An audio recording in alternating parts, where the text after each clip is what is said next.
Basically ہو یہ رہا ہے کہ وہ جو مانیٹائزیشن ہے ڈیجیٹل میڈیا کی، اس مانیٹائزیشن نے بہت زیادہ لوگوں کو انسینٹیوائز کیا ہے کہ وہ ایک اسپیسیفک ایجنڈا کو فالو کریں تو پھر ان کو پیسے ملیں گے.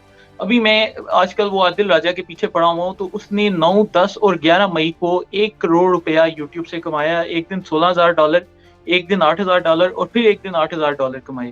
بشیر بھائی بات یہ آ جاتی ہے، دیکھیں میں سمجھتا ہوں اگر آپ کوشش کریں تو آپ یہ 1 کروڑ نہیں، آپ شاید 4 کروڑ 5 کروڑ روپیہ کما لیں اگر آپ بھی اسپیسیفک ایجنڈا فالو کریں. لیکن آپ نے بھی ضمیر کی آواز کو لبیک کہا، آپ نے کہا کہ مجھے یہ مانیٹائزیشن سے فرق نہیں پڑتا. اور میرے لیے بھی بڑا آسان ہے کہ میں اس ٹائم وہی بیانیہ دینا شروع کرتا ہوں جو کہ باقی سارے لوگ دے رہے ہیں، میرے لیے بھی دینا آسان ہے. لیکن میں اگر وہ بیانیہ دوں گا اور مہینے کے 1 کروڑ 1.5 کروڑ 2 کروڑ 5 کروڑ کما بھی لوں گا تو آخرت میں اللہ تعالیٰ کو کیا جواب دوں؟ وہ اللہ تعالیٰ کو تو یہ سوچ لیں، اگر ساری سوچ لیں تو یہ ملک نہ بہتر ہو جائے، ہم لوگ نہ بہتر ہو جائیں. لیکن یہ بتائیں کہ سوشل میڈیا پہ فیک اکاؤنٹس کی اتنی بھرمار ہوتی ہے، یعنی پاکستان میں اگر 51% خواتین کی آبادی ہے تو فیس بک کے اوپر 79% خواتین کی آبادی ہے. یہ بھی تو سچ ہے نا. نہیں، ہم اسے کہہ سکتے ہیں، لیکن اس وقت یہ بھی ایک حقیقت ہے کہ ہمارے جو فیس بک ہے اس میں جو ان کے آفیشیل فگرز ہیں اس کے مطابق پاکستانیوں کی تعداد تقریباً 5 کروڑ ہے. تو یہ بھی ہے کہ ڈیجیٹل میڈیا پہ لوگ وہ بناتے ہیں فیک اکاؤنٹس. لیکن یہ جو چیزیں ہیں نا، یہ آج کل کے دور میں سمجھتا ہوں کہ آج سے 3-4 سال پہلے بہت میٹر کرتی تھیں.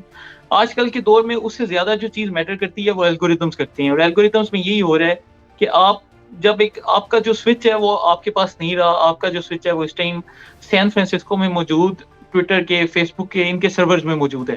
تو اگر اب امریکہ چاہے تو وہ پاکستان میں کسی بھی قسم کا مواد دکھا سکتے ہیں. اگر وہ چاہیں اینٹی آرمی مواد دکھانے ہیں تو وہ الگوریدمس کو پش کریں گے، اور پاکستان میں آپ جب بھی ٹویٹر فیڈ کھولیں گے، آپ فیس بک فیڈ کھولیں گے، آپ کو اینٹی آرمی کنٹینٹ نظر آئے گا. آپ کو 1 دفعہ آئے گا، 2 دفعہ آئے گا، 3 دفعہ آئے گا، 10 دفعہ جب آئے گا تو آپ کا ذہن ہاں پرو آدمی بھی ہو پھر بھی آپ مجبور ہو جائیں گے کہ یار کوئی تو غلطی ہے جو یہ چیزیں مجھے دیکھنے کو مل رہی ہیں. تو پاکستان میں اس وقت جو ہے وہ فیک اکاؤنٹ سے زیادہ ایک سائبر وارفیئر والا ہمیں ایک ایلیمنٹ دیکھنے کو نظر آ رہا ہے کہ یہ جو ڈیجیٹل الگوریدمز ہیں یہ لوگوں کو پش کر رہے ہیں کہ یہ سائبر وارفیئر کی طرف جائیں. میں آپ کو لکھ کر دیتا ہوں کہ اگر ہم یوٹیوب مانیٹائزیشن بند کر دیں تو یہ جتنے ہمارے لوگ یہ سپورٹ کرتے ہیں نا یوٹیوب کے اوپر کہ جی ہم نے یہ تحریک انصاف کے بیانیہ کو یا فوج معالج بیانیہ کو پروموٹ کرنا ہے، ان میں سے 75% لوگ خاموش ہو جائیں اور یہ ویڈیوز بنانا بند کر دیں. یہ صرف جو اب ان کی مجبوری بن چکی ہے کہ وہ اس طرح کی باتیں کریں کیونکہ ان کے پاس اور پیسے کمانے کا ذریعہ نہیں. تب یہ جو عادل راجہ جیسے جھوٹے لوگ باہر بیٹھے ہوئے ہیں، ان کا کوئی علاج نہیں ہے یار؟ آپ آفٹر آل اتنا جھوٹ بولتے ہیں پاکستان کے بارے میں، تو کیا حکومت الحمدللہ میں نے تو یہ کیا تھا کہ 9 مئی کو ان کے جتنے بھی جھوٹ تھے ان کی ہم نے پوری ایک لسٹ بنائی. ٹوٹل 18 جھوٹ نکلے، جس میں اس نے آغاز کیا تھا کہ جی خان صاحب کا سر پھاڑ دیا گیا، خان صاحب کی ٹانگ چیر دی گئی، خان صاحب کو کوما کی حالت میں چلے گئے ہیں، خان صاحب کو ابھی گولی لگنے لگی ہے، خان صاحب کو گولی مارنے کے بعد یہ کرفیو لگا دیں گے، کرفیو لگانے کے بعد یہ ملک میں مارشل لا لگا دیا جائے گا. ادھر جی بغاوتیں شروع ہو چکی ہیں، کوئی 1.5-2 کروڑ فوجی جو سے استعفیٰ دے چکے ہیں. اس نے بتا جھوٹ صرف انہی 3 دنوں میں 1 کروڑ روپیہ کمایا ہے. تو ہم نے کیا کیا کہ ہم نے جھوٹوں کی ایک فہرست تیار کی، ٹویٹر پہ ٹویٹ کی اور اس کے ساتھ وہ جتنے اس کے بیانات تھے وہ بھی جوڑے. تو اب یہ ہو رہا ہے کہ وہ جو تحریک انصاف ہے اس کے لوگ بھی نا آہستہ آہستہ انہیں سمجھ آ رہی ہے، حالانکہ پہلے وہ ان سے نیریٹو لیتے رہے ہیں عادل راجہ سے، بلکہ میرے خیال سے کہ حالیہ 1-1.5 مہینے میں نا عمران خان سے زیادہ انہوں نے عادل راجہ کا نیریٹو فالو کیا ہے کہ یہ جو وہ عادل راجہ ہو، وہ حیدر مہدی ہو، یہ سارے لوگ جو ہیں لگے ہوئے ہیں. جی تو انہوں نے وہ پوری وہ ایک کہانیاں خود ساختہ گڑی ہو، پہلے تو انہوں نے فالو کیا. اب ان کو جب احساس ہو رہا ہے کہ ہاں یار کوئی نہ کوئی غلطی ہے تو اب یہ آہستہ آہستہ ایسے لوگوں سے خود کو ڈسوسیٹ کر رہے ہیں. لیکن بات وہی ہے کہ the damage has been done. آپ نے دنیا کو ایک پیغام دیا کہ ہم نے اپنی ملٹری انسٹالیشن پہ حملہ کیا ہے، پھر آپ وہ کور کمانڈر ہاؤس ہو، وہ GSQ ہو، وہ گجرانوالا کا کینٹ ہو، وہ سرگودا کی ایئر بیس ہو، میاں والی ایئر بیس ہو، PF ہو، انہوں نے اتنی زیادہ جگہ پہ مطلب اٹیک کر دیا اور پھر بعد میں ان ورکرز کو بھی ڈسون کر دیا، جو کہ کافی افسوسناک ہے کہ مطلب نہیں. انہوں نے بڑی انٹرسٹنگ بات کی ہے فرحان، یہ کہتے ہیں جو مر گئے ہیں نا وہ ہمارے ورکرز ہیں، جو زندہ ہیں ان سے ہمارا کوئی تعلق نہیں ہے. بشیر بھائی دیکھیں، میرے تحریک انصاف کو میں نے چھوڑ دیا، لیکن میرے پچھلے 10 سال ایک جماعت کی حمایت کی ہے. اس جماعت کے جو ورکرز ہیں وہ آج بھی میرے ساتھ رابطے میں ہیں، اور میں ابھی بھی چاہتا ہوں کہ وہ ان بیچاروں کے ساتھ زیادتی نہ ہو. ان ورکرز کے گھر والے رو رہے ہیں، وہ داڑے مار رہے ہیں، اور انہوں نے اس ٹائم جو مشتعل ہو کے جذبات میں آ کے، بشیر بھائی کیا پاکستان میں لوگ جیلوں میں نہیں گئے؟ یہ میاں نواز شریف جیل میں نہیں گئے, مریم نواز جیل میں نہیں گئی, شہباز شریف جیل میں نہیں گئے. یہ وہ مطلب کیا گمراہ کہ آپ ایک دن 2 دن آپ جیل میں جائیں گے تو آپ اس کا مطلب ہے پوری قوم کو آگ لگا دیں. یہ کوئی کرنے والے ان کے کام؟ Farhan, thank you very much for joining us today. اور آپ نے جو ہمیں بتایا, کم از کم لوگوں کو یہ تو پتہ چلے گا کہ جو سوشل میڈیا پہ ہو رہا ہے یہ 5th جنریشن وار ہے, سائبر وار ہے, اور پاکستان دشمن مشرف یہ بھائی, لوگ. اس پر میں جاتے جاتے ایک چیز کا اضافہ بھی کرتا جاؤں کہ ہمارے بڑے لوگ ایسے ہیں جو کہ کہتے ہیں کہ ہم نے ایک 5th جنریشن وارفیئر کا حصہ لیا اور ہم نے جی بڑا غلط کیا اپنے دور میں, کوئی 5th جنریشن وارفیئر نہیں تھی. یہ ایک بیانیہ ہمیں سننے کو ملتا ہے. اصل میں پاکستان میں جو آج کل ہو رہا ہے یہی وہ حقیقی 5th جنریشن وارفیئر ہے جس کے متعلق ہمیشہ بات چیت کی جاتی تھی. لیکن ہماری جو قوم ہے وہ پریکٹیکل میں کمزور ہے. تھیوری میں انہوں نے بہت زیادہ 5th جنریشن وارفیئر کا ذکر کیا, لیکن جب پریکٹیکل کا وقت آیا تو اس وقت ہم نے دیکھا کہ بہت زیادہ لوگ جو سے ہیں وہ غلط سمت پہ جا کر کھڑے ہو گئے. اب تو یہ ہمارے لوگوں کو بھی سوچنا چاہیے کہ جو کچھ عرب اسپرنگ میں ہو چکا ہے, مصر میں ہو چکا ہے, شام میں ہو چکا ہے, عراق میں ہو چکا ہے, وہ سب سوشل میڈیا کے تھرو ہی ایک فتنہ پھیلایا گیا, ایک آگ پھیلائی گئی, لوگوں کو اپنی فوجوں کے خلاف کیا گیا اور ان کو بتایا گیا کہ آپ اپنے ملک کو آگے لگائیں گے تو ملک ترقی کریں گے, اور پھر ان کے ممالک آج تک جل رہے ہیں. تو آج پاکستان میں بھی یہی ہو رہا ہے اور ہم نے مل کر اس کو ناکام بنانے, ہم نے اپنی افواج کے ساتھ کھڑا ہونے. افواج کا سیاست میں کوئی کام نہیں, افواج کو سیاست سے دور رہنے. لیکن جب آپ افواج کو زبردستی اپنی سیاسی پوائنٹ سکورنگ کے لیے استعمال کرتے ہیں کہ جب فوج اعلان کر چکی ہم سیاست میں نہیں آئیں گے, لیکن آپ زبردستی کہیں گے کہ نہیں جی فلانے نے یہ کر دیا, فلانے فوج نے یہ پلان بنا دیا, اس طرح کر دیا, تو آپ جان بوجھ کے ان کو سیاست میں انوالو کر رہے ہیں. تو مشر بھائی, جو حقیقی سول سپریمیسی کی جنگ ہے وہ اس وقت وہ لوگ لڑ رہے ہیں جو کہ فوج کی حمایت کر رہے ہیں, نہ کہ وہ لوگ جو کہ فوج کی مخالفت کر رہے ہیں.